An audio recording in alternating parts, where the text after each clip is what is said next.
তারাবির দোয়া মোনাজাত, তারাবির দোয়া ওই যে 4 রাকাত পর পর কি পড়ে, সুবহানাজিল মুলকে ওয়াল মালাকুতে, আমি এর দূরই পারি শুধু। এরপরে কি আছে?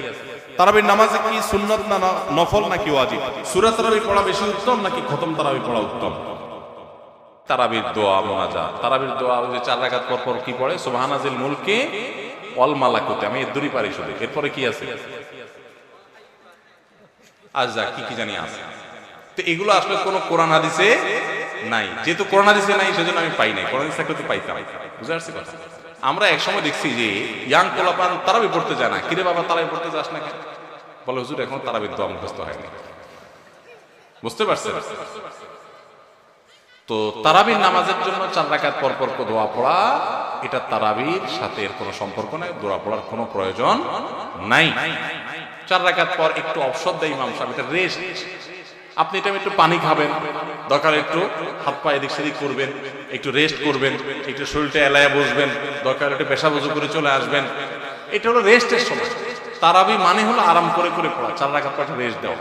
ওই মধ্যপ্রাচ্যের লোকরা, মিডল ইস্টের লোকেরা আছে, আমাদের দেশেও কোনো কোনো মসজিদে দেখা যায় 4 রাকাত পর পর একটু খেজুর, একটু পানি, একটু চা, একটু খায় মানায়। তো এটা তো রেস্টের সময়। আপনি রেস্ট না করে কি করতেছেন? ইমাম সাহেব এতক্ষণ পড়ছে, হাফেজ সাহেব দুমায়া টানছে, আপনি তো এতক্ষণ শুনছেন বসে, কোনো ডিউটি ছিল না। এখন 4 রাকাত পর বরং আপনি আরো ডিউটি শুরু করে দিলেন, সুবহানাল্লাহিল মুলকি ওয়াল মালাকুত। তাহলে রেস্ট হলো না রেস্ট উল্টাটা হলো? এগুলার কোনো প্রয়োজন নাই, এগুলো কোরআন হাদিসে নাই। কোরআন হাদিসে যেটুকু আছে সেটুকু আপনি তারাবির নামাজে তেলাওয়াত সুন্দর করে মনোযোগ দিয়ে শুনবেন, নামাজ সুন্দর করে পড়বেন, বাস শেষ। এর বাইরে আলাদা কোনো নিয়ত বা দোয়ার প্রয়োজন নেই। তারাবির নামাজের নিয়ত কিভাবে করব? তারাবির নামাজের নিয়ত কিভাবে করবেন? কারণ মুখস্থ আছে তারাবির নিয়ত? নামাইতুয়ান বলেন, কার মুখস্থ আছে? একজন বলেন। তারাবির নিয়ত কে বলতে পারবে? বলেন বলেন ভাই।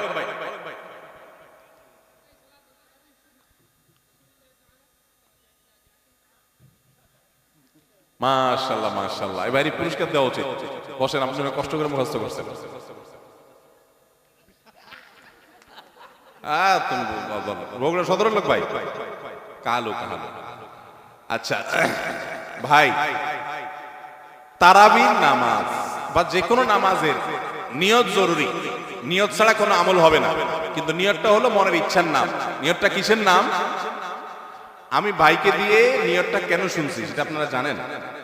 জানেন না আপনারা? আমি ওনাকে দিয়ে কেন শুনলাম বলেন তো? কে বলতে পারবে?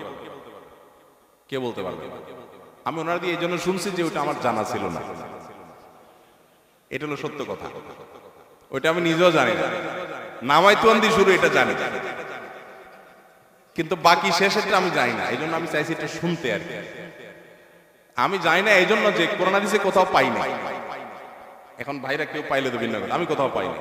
এই নিয়ত মুখে এরকম গদবাদা উচ্চারণ করা, হ্যাঁ এটা পাইছি আমরা ছোটবেলা বগদাদি কায়দা। বগদাদি কায়দা এটার জন্য কত মাইদুরে হয়তো খাইছি, পাইয়া তখনই ভুলে গেছি। এটা পরবর্তীতে কোরআন হাদিসে যেহেতু পাই নাই, এই জন্য আর আমরা ওটা মুখস্থ করি নাই। ভাইরা আমার, নামাজের জন্য এরকম নামাইতুয়ান, এরকম গদবাদা যে দোয়া আমরা শিখেছি, এগুলোর কোনোটি কোরআন বা সুন্নাহর কোথাও আমরা নিয়ত করব মন থেকে যে আমি তারাবির নামাজ পড়ছি, বাস এটা আমার ইন্টেনশন আছে, নিয়ত আছে, মনে আছে, এটাই যথেষ্ট।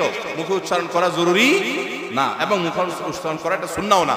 নবী সাল্লাল্লাহু আলাইহি ওয়াসাল্লাম শেখানো না এটা আমাকে। ইবাদত করতে হবে তার পদ্ধতিতে। কোনো হাদিসে যদি এর উৎসাহ দেওয়া না থাকে, আমি কেন সেটা করতে যাব, কসরত করতে যাব? তবে হ্যাঁ, নিয়তটা হলো অন্তরের ইচ্ছার নাম, সেটাই যথেষ্ট। আলাদা মুখে নামাইতুয়ান পড়ার দরকার নেই।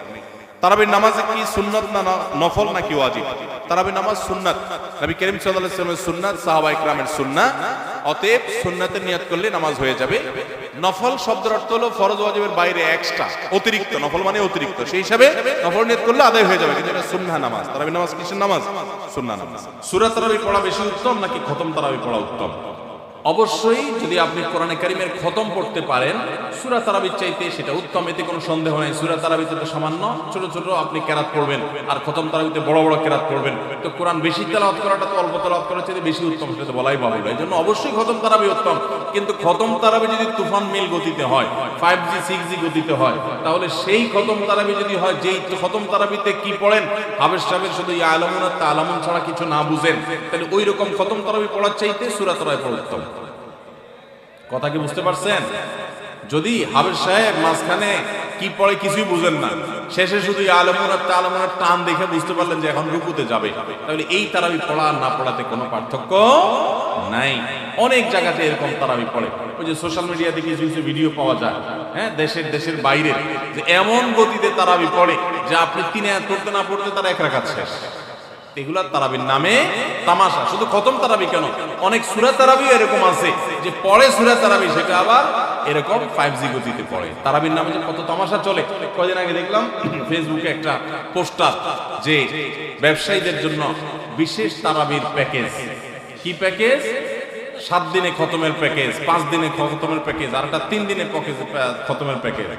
একটা রেজিস্ট্রেশন ফি 1400 টাকা, আর একটা রেজিস্ট্রেশন ফি বোধহয় 2000 টাকা, আর একটা রেজিস্ট্রেশন ফি আর একটু কম টাকা। হ্যাঁ, রেজিস্ট্রেশন ফি দিয়া হাফেজ সাহেবরা চুক্তি করে তারাবি পড়ায়। কিয়ামতের আগে যে আরো কত কিছু হবে একমাত্র আল্লাহ তাআলাই ভালো জানে। এগুলো সব তারাবির নামে কি ভাই? তামাশা।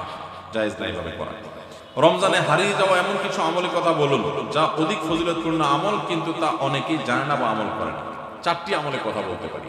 4টি আমল আমরা অনেকেই গুরুত্ব দেই না, অথচ সেই আমলগুলো আমাদের পুরো রমাদানকে সম্পূর্ণ সার্থক করে দিতে পারে, অর্থবহ করে দিতে পারে, রমজান সাকসেস করে দিতে পারে। সেই 4টার ভিতরে প্রথম এবং 1 নম্বর যেটা বলতে চাই তা হলো রমজান মাসে রোজা রেখে এবং রাতের বেলা পুরো রমজান জুড়ে সকল প্রকার পাপাচার, কাউকে কষ্ট দেওয়া, গালি দেওয়া, হক নষ্ট করা, সব ধরনের গুনাহ থেকে, গীবত, শিকায়াত করা, চোখের গুনাহ, সোশ্যাল মিডিয়া ইত্যাদি সবগুলো থেকে বেঁচে থাকবেন। প্ল্যান করে যে কোনো মূল্যে প্রয়োজনে আমি আইডি ডিঅ্যাক্টিভ করে ফেলবো, অ্যাপ ডিলিট করে ফেলবো, তারপরে সব ধরনের গুনাহ থেকে বেঁচে থাকবেন। এটা হলো রমজান সার্থক করার সবচেয়ে গুরুত্বপূর্ণ কাজ। 2 নম্বর হলো রমজানে আমরা অনেকে কোরআন পড়ি কিন্তু কোরআন শোনাশুনি করি না। হাফেজরা করে অবশ্য। নবী করিম সাল্লাল্লাহু আলাইহি সাল্লাম রমজানে শোনাশুনি করতেন। এটা একটা হারিয়ে যাওয়া সুন্নাহ বলতে পারি। জিবরিলকে তিনি শোনাতেন, আবার জিবরিলের কাছ থেকে তিনি শুনতেন। এইজন্য আপনি কোরআন পড়বেন, আপনার স্ত্রী শুনবে, আবার স্ত্রী পড়বে, আপনি শুনবেন। স্ত্রী বলে কোনো কথা নয়, এরকম একে অন্যের সাথে কোরআন শোনাশুনি করবেন। এটা একটা হারিয়ে যাওয়া আমল। 3 নম্বর হলো রমজানের শেষ 10 দিন ইতিকাফ করবেন। রমজানের শেষ 10 দিনের ইতিকাফ এমন একটা আমল, রমজান রোজা ফরজ হওয়ার পর থেকে নিয়ে মৃত্যু পর্যন্ত নবী সাল্লাল্লাহু আলাইহি ওয়াসাল্লাম জীবনে কখনো ইতিকাফ ছাড়েন নাই। আমরা ম্যাক্সিমাম মানুষ জীবনে কখনো করি নাই। ইতিকাফ করা হলো আল্লাহর ঘরে এসে গাঁটি বোসকানি পড়ে যাও যে আল্লাহ ক্ষমা করা ছাড়া যাব না। ইতিকাফ করা যদি মসজিদে ঘুমায়ও থাকে, ইতিকাফ করাটাই যেহেতু একটা স্বতন্ত্র ইবাদত, সো তার ইতিকাফ করার মাধ্যমে লাইলাতুল কদর তিনি অটোমেটিক পাবেন ইনশাআল্লাহ। এই জন্য ইতিকাফের আমলটা আমাদের রমাদানকে সার্থক করে দিতে পারে, অথচ এটা হারিয়ে যাচ্ছে। আর 4 নম্বর এবং সর্বশেষ হলো রমজানের শেষ দশক হলো ইবাদতের দশক, আমলের দশক। আমরা প্রথম 2 দশকে যা পারি না পারি, শেষ দশক বেশি আমল করার চেষ্টা করব। অনেকে আমরা শহর থেকে গ্রামে যাওয়ার জন্য পরিকল্পনা করতে করতে 4-5 দিন চলে যায়। অনেকে কেনাকাটার জন্য 4-5 দিন ব্যয় করে ফেলি। ঈদের প্রস্তুতির জন্য আমাদের শেষের দিনগুলো নষ্ট হয়ে যায়। এগুলো না করে আল্লাহর ওয়াস্তে শেষ দশককে ইবাদতের জন্য রিজার্ভ করে ফেলি, গোটা ফ্যামিলি সহ ইবাদত বন্দেগী করি, রমজানটাকে আমরা উপভোগ করতে পারবো ইনশাআল্লাহ। এটা আমাদের জন্য তৃপ্তির রমাদান হবে।